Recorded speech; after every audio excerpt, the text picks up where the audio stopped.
Hi, Mar Gonzalez Franco from Microsoft Research, and I'm going to be presenting using facial animation to increase the enfacement, illusion, and avatar self-identification.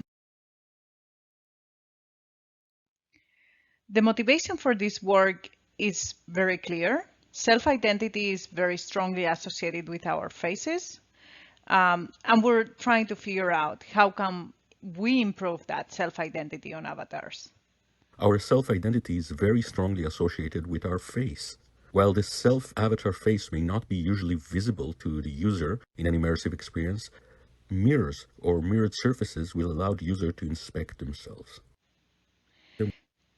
So, and not only that, we will have many social interactions with other people, and it's important that we feel this self-identity, the avatar, it's representing us. Our self One obvious way to increase self-identification with avatars is to create avatars that look alike. So there are pipelines that you can use to create avatars that look like you and then use them in virtual reality. I want to enter a bit more of detail of how much this lookalike avatar is self-identified. And there have been some studies using electrophysiological recordings and electrodes on the visual cortex show that virtual faces produce similar P200 responses after seeing an avatar of you, and it's very similar to seeing a picture of you. And there are more details on this paper in Frontiers in Human Neuroscience about that. Another possible way to explore self-identification with avatars is to go all the way to the root of how do we perceive this avatar to be our own. And that is body ownership illusions, right? When you go through this visual tactile or visual motor stimulation and create this illusion that the avatar is your avatar, do you also increase your self-identification? And how can we use that to increase in better ways this self-identification? So one of the most known ways to produce body ownership illusions is through visual-tactile stimulation. It's based on the rubber hand illusion. There is a synchronous tap between the hand of a participant and a rubber hand that the hand of the participant is behind a curtain and the person starts perceiving like the rubber hand is their hand. The same can be done with visual motor stimulation, that is body tracking, and the avatar moves as you move, and you start having that illusion also of body ownership and embodiment. And indeed, these theories of body ownership illusion have been used for creating face ownership illusion and enfacement illusion. And for example, visual tactile stimulation of you looking at another face later creates a stronger self-identification over that face. The way generally this has been measured, and for example, in this paper in Social Neuroscience, it's a good example of enfacement illusion, is after this stimulation, either synchronous or asynchronous, you place people in front of a morphing video that morphs from the participant face into the avatar face or the mannequin face, and you ask them to stop the video whenever this face doesn't look like you anymore. And you also throw the video, or you show the video in the other direction from the avatar into the person, and you ask them to stop it whenever it starts looking like you. There is something interesting about this, is that there will be different times. If you have a stronger self-identification, you will be more tolerant with the new face morphing into yours, and you'll stop the face later. So that delayed in the time in which you respond, it is considered to be a self-identification trigger. Another way to create a stronger self-identity is in the same way as before through visual motor stimulation. So you have head tracker for the face, facial tracking, and that transfers into an avatar, and that will increase your self-identification. So here we go further, and we want to explore a bit more what other ways we can have to increase self-identification on avatars when we have possibility to include facial expressions. We create an experiment with 3 different conditions. Still face, in which you're interacting in front of a mirror with an avatar that never moves the face. Lip sync, in which the lips are synced with your voice, and an animated and lip sync. I want to show you a little bit how they look like. On the left, you can see the still face, and on the right, the face with idling expressions and lip sync. Just to be clear, the idling expressions were created by an artist, an animator, and they were not real-time motion capture, but they provided these, small saccades and small muscle movements on the face. They were very realistic. Let me show you again. You can clearly notice the difference. And this is not even adding much of the talking yet, okay? We then went on to measuring which one of the different conditions was creating a stronger self-identification. One way to do that is to do a morphing, as they did in the previous enfacement illusions with the touching on a face. We do a similar thing.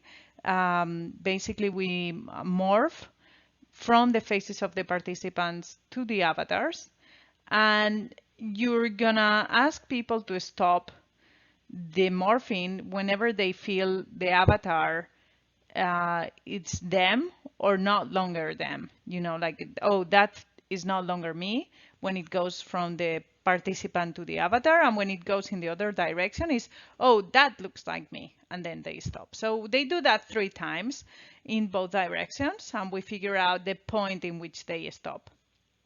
Another metric we had is during the interaction, which you will see now, it's kind of like a pep talk. We measure the gaze as of where people were looking at. That was estimated from the HMD direction raycasting, not directly eye tracking. And finally, we had some embodiment questions regarding how much people felt embodied in the different conditions. The task was very clear. We did first the morph baseline. We figure out where people thought the avatar stopped looking like them or not. Then they performed the task inside virtual reality for each condition, in which they are asked to repeat sort of a pep talk in front of a mirror, and they are asked to move and to sort of act like if they were actors trying to convince someone. Then we do again the morph to see if the exposure has changed their performance and self-identification, and then we do the questionnaire. Experienced 3 conditions.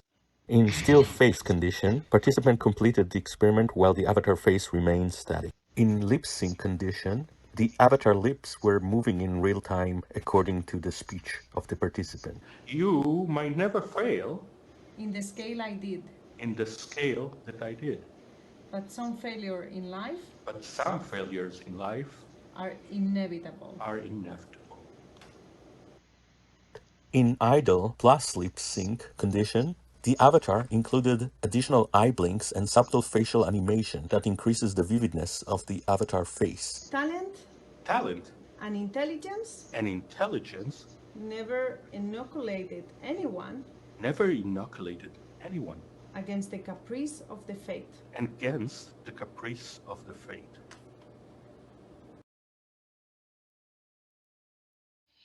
And here are the results for the morphing.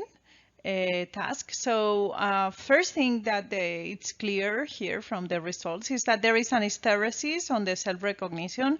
The hysteresis, it's a very normal effect on material science. For example, when you change in temperature from one direction to the other, it will happen at different temperatures. And here is kind of similar. So when you're moving from the self to the avatar, your press naturally sooner, as this is no longer me, than when you're moving from the avatar to the self. It will take you longer to press, oh, that looks like me.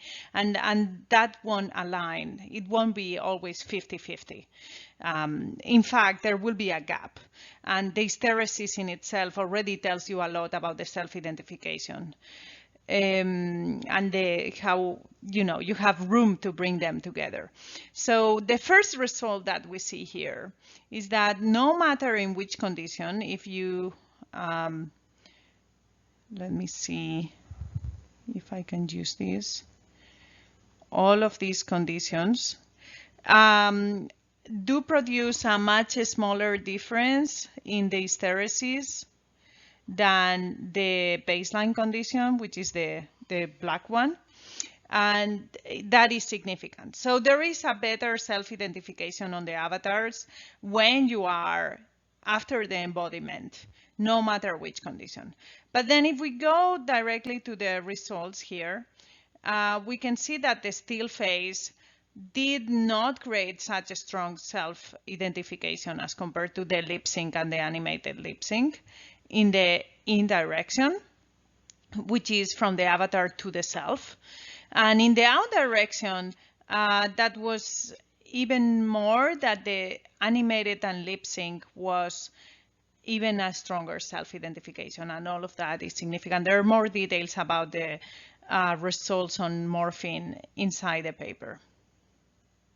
When we look at the gaze heat map, where people were looking at when acting in front of the mirror, in the still phase, they're only looking at the face 39% of the time, versus in the lip sync and the animation lip sync, they look much more to the face. So the face becomes more important when it's transferring more information, of course, and that is significant. Let's see, and it's also significantly more when there is the facial animation than just lip sync, okay? When we go to the embodied result, we find that people were most embodied in the lip sync and animation conditions, particularly, I mean, they were embodied in all the conditions, but the question one was particularly significantly different for the lip sync and animation and lip sync conditions, saying that self-identification might be also a byproduct of embodiment, and the other way around, like the stronger self face identification you have, the stronger the embodiment. From our experiment, we found that the enfacement illusions on avatars produce also a stronger self-identification on these avatars, and this is the strongest when we add facial and idle animations and lip sync. And there is a higher embodiment when there is a higher self-identification, for example, with lip sync. That may be because people are looking the faces for longer periods when they are animated, or they focus more on the faces, and that creates a stronger self-identification, which later adds into the embodiment.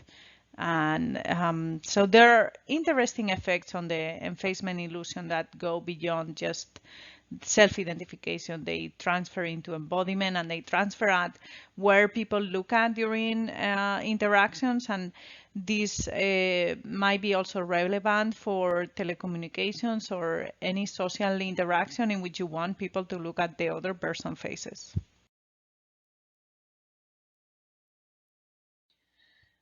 I want to finish by going back into the motivation.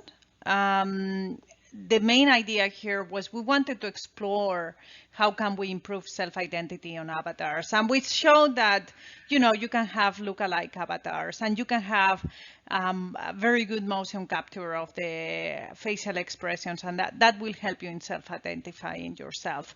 But I think one of the interesting takeaways from this experiment is that in theory, you could achieve better self-identification even if you don't have a lookalike avatar and even if you don't have real-time motion capture of the face. So with that, I'll leave it to questions.